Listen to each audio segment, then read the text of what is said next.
Efésios capítulo 4, versos 1 e 2. Rogo-vos, pois, eu, o prisioneiro no Senhor, que andeis de modo digno da vocação a que fostes chamados, com toda humildade e mansidão, com longanimidade, suportando-vos uns aos outros em amor. Até aqui a leitura da palavra de Deus. Nós vamos orar pedindo que Deus ilumine o nosso entendimento, para que nós percebamos a riqueza que está aqui nesses dois versículos, no que diz respeito ao conhecimento de Deus e da maneira pela qual nós devemos viver nesse mundo. Ó Deus, abre os nossos olhos para que vejamos as maravilhas da Tua lei. Permite, Senhor, que Teu Espírito Santo esteja iluminando cada coração nessa noite, que os olhos do nosso entendimento estejam abertos para perceber o que o Senhor nos recomenda, o que o Senhor nos orienta aqui na Tua palavra.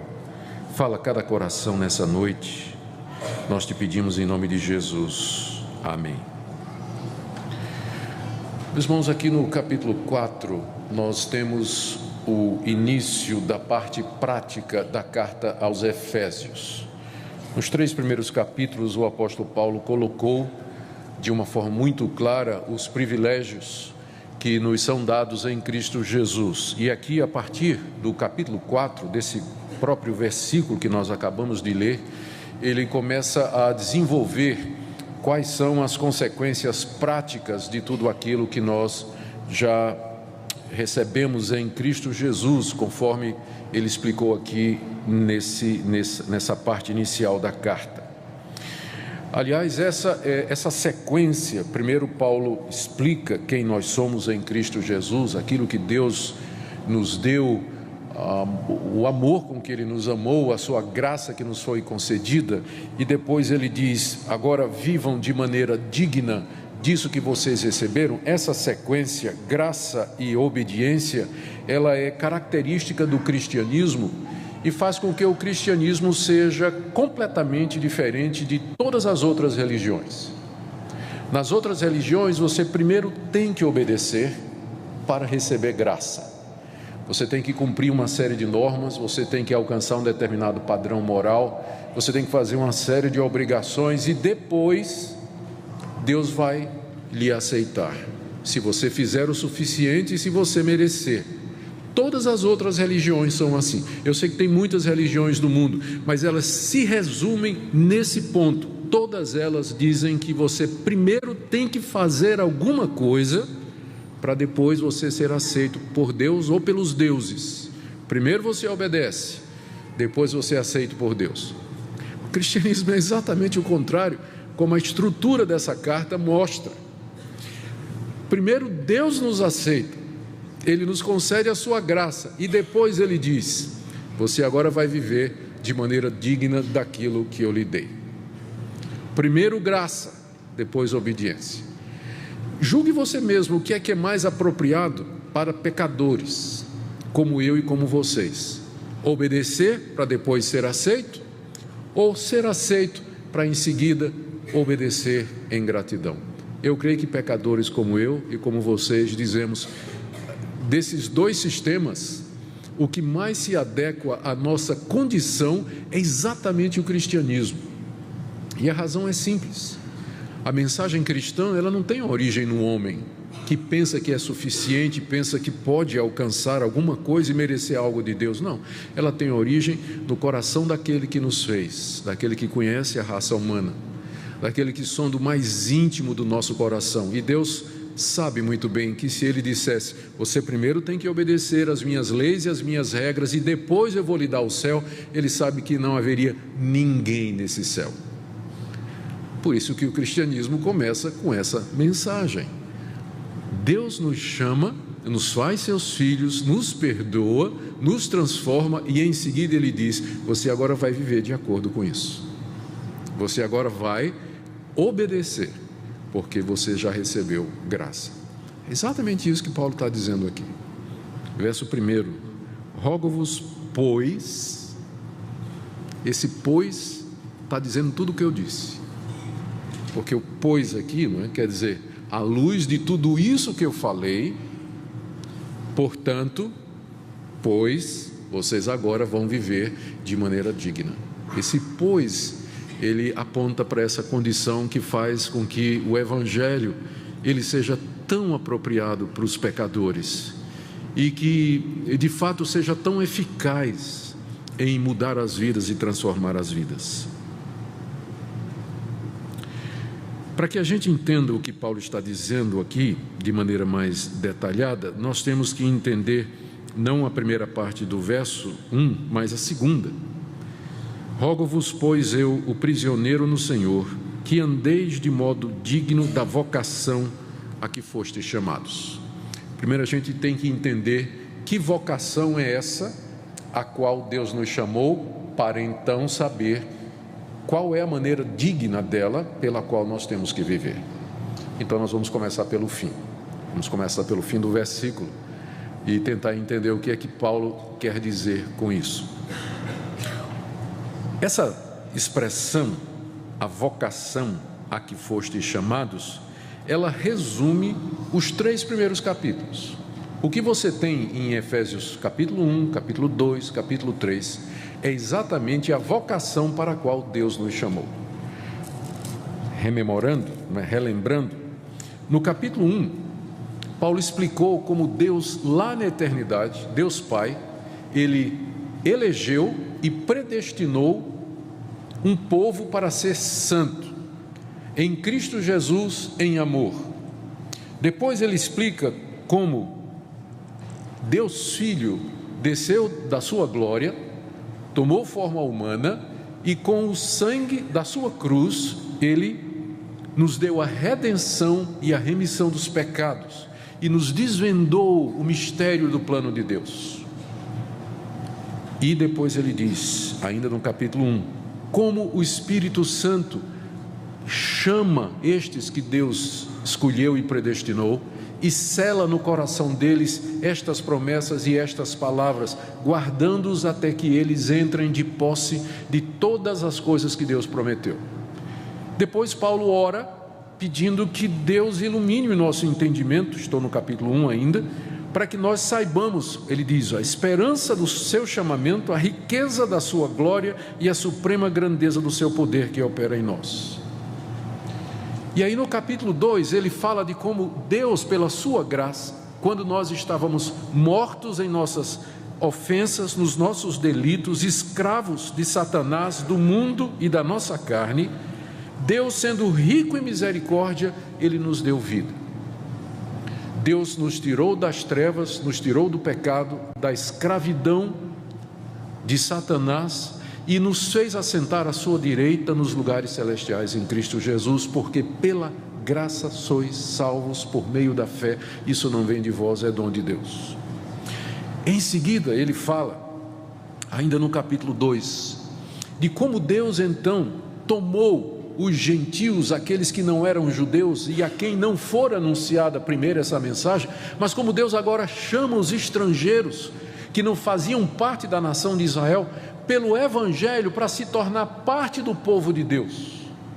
Ele explica isso aí do verso 11 até o verso 22 do capítulo 2. Nós que éramos estrangeiros, sem esperança, sem Deus no mundo, alheios às promessas de Deus, agora por essa mensagem, pela graça de Deus, nós somos chamados a fazer parte desse povo de Deus, que é agora, Paulo chama, um novo homem, é um povo só, que tem a sua paz com Deus por meio de Jesus Cristo. E ele diz no final do capítulo 2 que nós somos agora parte da família de Deus, nós fomos edificados sobre o fundamento dos apóstolos, portanto ele nos define como um edifício que cresce para santuário dedicado a Deus, onde Deus habita plenamente pelo seu Espírito.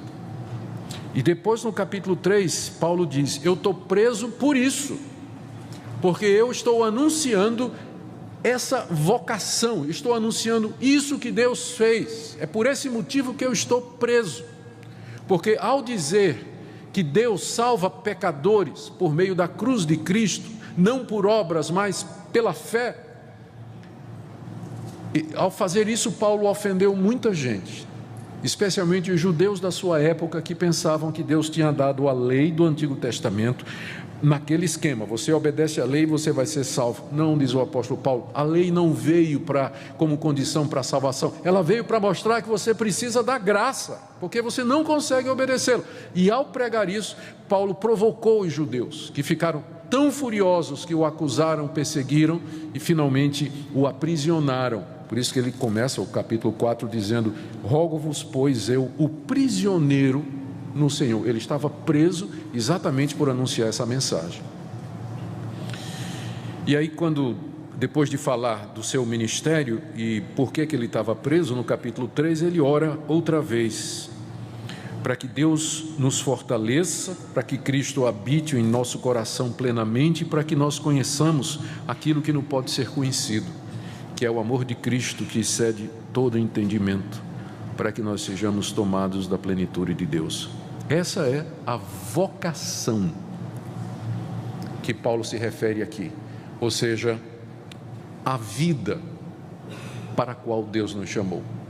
É isso que é ser cristão, é ter sido escolhido por Deus, eleito por Ele, amado por Ele antes da fundação do mundo, ter os seus pecados pagos na cruz por Jesus Cristo, ter o Espírito Santo no seu coração como selo e penhor, fazer parte da igreja que é o corpo de Cristo, estar unido pela fé a Jesus Cristo e, juntamente com todos os judeus e não judeus que professam essa fé, ser o edifício onde Deus mora pelo Espírito Santo. É conhecer o amor de Cristo que excede todo o entendimento. E isso apenas como um prelúdio daquilo que Deus nos oferece no século vindouro, o novo céu e a nova terra que se aproximam, que estão chegando e que é o nosso destino final e a razão pela qual Deus fez tudo isso. Essa é a vocação a que Paulo se refere. É claro, Deus não planejou que todo ser humano fizesse parte ou tivesse essa vocação. Não confunda, eu estou falando vocação, mas eu sei que tem gente que, por causa que vocação significa profissão, não é? Qual é a sua vocação? Eu sou advogado. Esquece, não é disso que nós estamos falando aqui. Tá? Vocação é esse estado aqui para o qual Deus nos chama, essa situação. E Deus não fez isso com a raça humana toda, porque você nota aqui que Paulo diz que nós fomos chamados. Ou seja, você precisa de um convite para fazer parte disso aqui. Ninguém entra nisso, ninguém é vocacionado para a vida eterna por vontade própria e por desejo próprio, por merecimento. Ele tem que ser chamado. Aqui é uma festa onde não tem penetra. Para fazer parte do povo de Deus é por convite. É Deus que chama. Agora, há um sentido em que Deus chama a humanidade toda. É o que nós chamamos do chamado externo de Deus. Ele chama primeiro pela natureza. Nós acabamos de ler: os céus proclamam a glória de Deus e o firmamento anuncia a obra das suas mãos. Os céus nos chamam para sermos de Deus. A criação clama que há um Deus. As coisas criadas, os animais, a própria natureza ao nosso redor, ela faz ouvir a sua voz de que há um Deus. Além disso, o Evangelho é anunciado ao mundo todo, através dos pregadores, através da igreja, através dos crentes, usando todo tipo de mídia, meio que hoje é disponível. Deus chama a todos a que se arrependam e creiam no seu Filho Jesus Cristo. Mas aqui Paulo não está falando desse chamado geral de Deus para a humanidade, mas desse chamado específico que é acompanhado do poder do Espírito Santo e que faz com que esse chamado seja irresistível. Quando Deus chama o pecador, como está dito aqui, não é? Essa é a vocação para a qual vocês foram chamados. Quando Deus chama o pecador de maneira eficaz, Ele faz de uma maneira tal, de uma forma tal, que o pecador vem irresistivelmente e vem voluntariamente, vem querendo. A gente não sabe direito como Deus faz isso, mas Ele de tal forma persuade o nosso coração, Ele nos convence intimamente com argumentos que são irrespondíveis, com sensações que são inegáveis, de forma que quando o Evangelho de fato chega no coração do pecador, por mais resistente que ele seja, pergunte a Saulo de Tarso, por mais difícil que ele seja, ele se curva diante de Deus, e ele crê, e ele vem. Fomos chamados por Deus para participar de tudo isso que está escrito aqui no capítulo 1, capítulo 2 e no capítulo 3, fazer parte do povo de Deus, perdoados, salvos, herdeiros de Deus. Deus nos chama de maneira eficaz pelo Evangelho. É isso que a igreja é. A igreja é a reunião, a comunhão daqueles que foram chamados por Deus com esta vocação, chamados por Deus e responderam em fé, porque Deus os chamou de uma forma irresistível. Senão eles nunca teriam vindo, é claro. Eles nunca teriam vindo, nunca teriam querido e nunca teriam aceito, se Deus não tivesse chamado de maneira tão eficaz. E esta é a maior vocação, é a vocação mais exaltada a qual um ser humano pode pertencer. Agora, eu estou falando de vocação, talvez nesse sentido. Tem muita coisa digna no mundo, tem muita posição honrada no mundo. Há cargos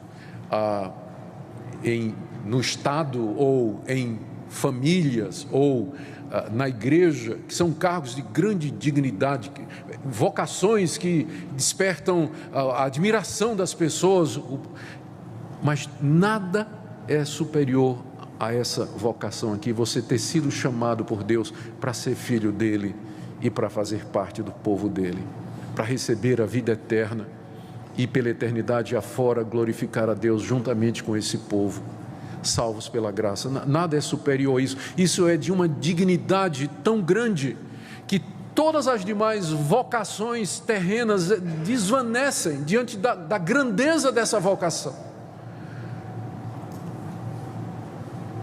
Não faça a menor questão de ser rei, de ser príncipe, de ser comendador, de ser, sei lá o que, primeiro-ministro. De que vale tudo isso, se você não é filho de Deus? De que adianta ao homem ganhar o mundo inteiro e perder a sua alma? Essa é a mais alta vocação na vida que alguém pode ter, ser chamado por Deus para fazer parte da família dele. Por isso, à luz disso, agora vamos para a primeira parte do versículo. Paulo diz: pois, à luz disso tudo, eu rogo a vocês, eu, o prisioneiro no Senhor, aquele que está preso porque pregou estas coisas, que vocês andem de maneira digna dessa vocação. Andem de maneira digna dessa vocação. Deus nos chamou graciosamente e nos colocou nessa posição grandiosa, exaltada de seus filhos, pela graça e misericórdia dele. Agora, à luz disso, nós temos que andar de maneira digna disso que Deus nos fez. Nós não temos como separar a prática do chamado de Deus. Infelizmente, no meio evangélico hoje, existe essa dicotomia, essa separação. As pessoas parecem que entendem que ser cristão ou ser crente, não é ser evangélico, é você fazer parte de uma igreja evangélica, cumprir determinadas obrigações, fazer campanha, participar de sacrifícios e dar dízimos e dar ofertas e fazer exercícios religiosos. Mas a vida dessas pessoas parece não sofrer alteração nenhuma, continua indo para um motel com a namorada, continua sendo desonesto nos negócios, continua vendo pornografia, continua traindo a mulher, ou largando a sua por qualquer motivo. Parece que não tem ligação. Mas olha como Paulo diz aqui, ele diz assim: meus irmãos, vocês têm que andar de maneira digna dessa vocação. As duas coisas estão ligadas, nós não podemos separar estas coisas.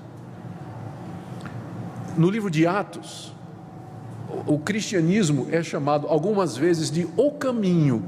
Não é interessante isso? Diz lá no livro de Atos, eu não me recordo agora qual o capítulo, que quando Paulo viu que os judeus estavam falando mal do caminho, ele se apartou juntamente com seus discípulos. Por que Paulo se referiu, por que o autor do livro de Atos se referiu ao cristianismo como sendo o caminho? O caminho, se tem um caminho, é porque a gente anda por ele, porque o cristianismo é um andar, é um viver, é uma maneira de ser, de se portar, de se conduzir, é uma caminhada, ou seja, é algo prático, e tem que ser ligado a isso.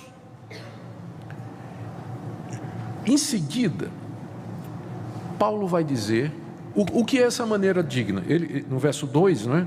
Com toda humildade, mansidão, com longanimidade, suportando uns aos outros. Aí ele vai começar a falar, vai falar da unidade da igreja. A gente para isso precisa ter humildade. Depois ele vai falar sobre a santidade cristã, que é oposta à dissolução. Ele vai dizer, não vivam como os gentios. Ele vai falar sobre roubo, vai falar sobre mentira, vai falar sobre palavras torpes, vai falar sobre uma série de coisas, vai até o final do capítulo 5, depois entra pelo capítulo 6, dizendo qual é essa maneira digna. E aqui a gente aprende que Deus, é Deus quem determina qual é essa maneira digna de andar. Ele não deixou ao nosso critério dizer assim, eu sou cristão e eu vou viver dessa maneira. Você não tem escolha, porque Deus nunca leu os livros de Piaget nem de Montessori.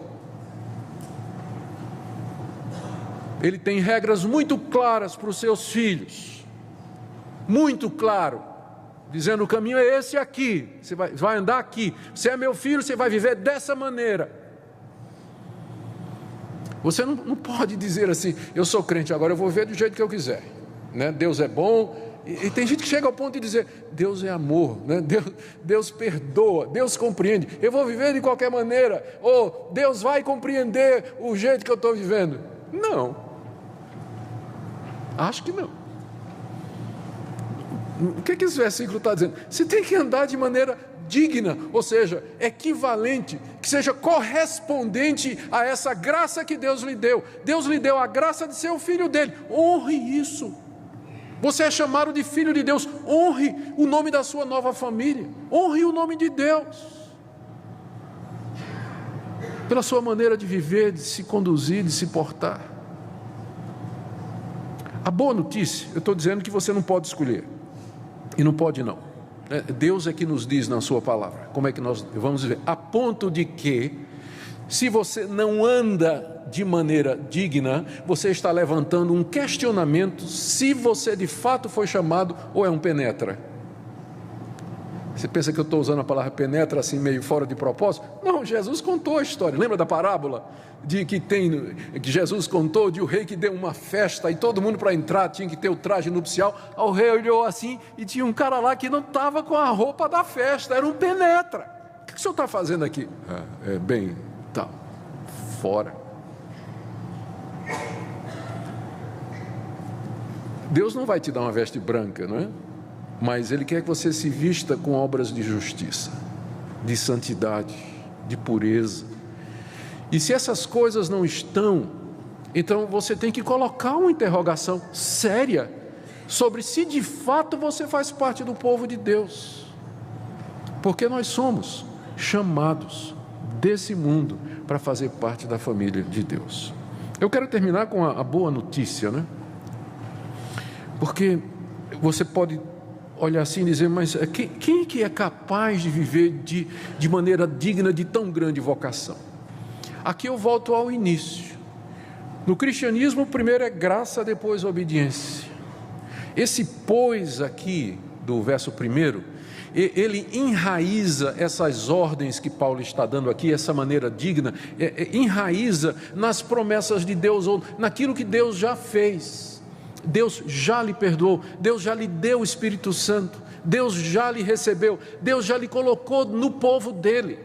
Você está unido a Cristo ressurreto. O mesmo poder que operou em Cristo é o mesmo poder que opera em você. Então você pode largar o pecado. Então você tem forças em Deus, mediante o Espírito Santo em Cristo Jesus, para ser uma pessoa honesta, para limpar a boca, para não dizer mais bobagem, para fazer o que é certo, para ser fiel à sua mulher, para não envergonhar o nome de Deus. Você pode sim, porque Deus já colocou você numa situação em que esse poder está disponível. O Espírito Santo habita em você, você está unido ao Cristo ressurreto, você faz parte dessa igreja, desse povo de Deus. Não tem razão nenhuma pela qual você diga: eu estou justificado, eu não tenho forças, eu não consigo vencer o pecado. Se alguém está em Cristo, é nova criatura. As coisas velhas passaram, tudo se fez novo, e essa é a boa notícia, de que essa maneira digna de viver, ela é possível, porque primeiro Deus nos deu a condição, e agora Ele nos chama, e diz: eu já mudei a sua vida, mudei o seu coração, agora você vai viver de acordo. É claro que isso é um processo, isso vai levar tempo, e exige renúncia, exige mudança de vida, exige de fato compromisso com Deus, mas essa noite o chamado de Deus, espero, esteja ressoando em seus ouvidos. Ele está lhe chamando, Ele lhe chamou para a vida eterna, e agora Ele está dizendo: viva de maneira digna, não envergonhe o meu nome, mas viva de maneira digna de cristão. Queridos, eu quero terminar com essa observação. Eu quero confessar uma coisa. Hoje à tarde nós estávamos vindo da Missão Vida, e eu peço desculpa se eu vou contar essa ilustração, mas eu preciso. E nós vimos de moto, e um colega nosso teve um pequeno tombo, e foi tudo bem, está tudo bem, graças a Deus, ninguém precisa ficar nervoso. E ele acidentalmente bateu na traseira de um carro, e aí o rapaz do carro parou, chegou, e naquela confusão toda, a gente sabe como é acidente. A melhor coisa é dizer assim: está aqui meu telefone, está aqui, me dá o teu telefone, e a gente telefone e acerta depois prejuízo, quem paga o quê, quem paga o quê. Aí o cidadão chegou, chegou para perto, estava eu e mais um irmão crente, né, todos crentes em Cristo Jesus. Ele chegou, aí eu disse assim: olha, o rapaz está se recuperando, e tu não fazer o seguinte, você dá o seu telefone, todo mundo aqui é gente boa. E eu ia dizer assim: e eu sou pastor. Não tive coragem.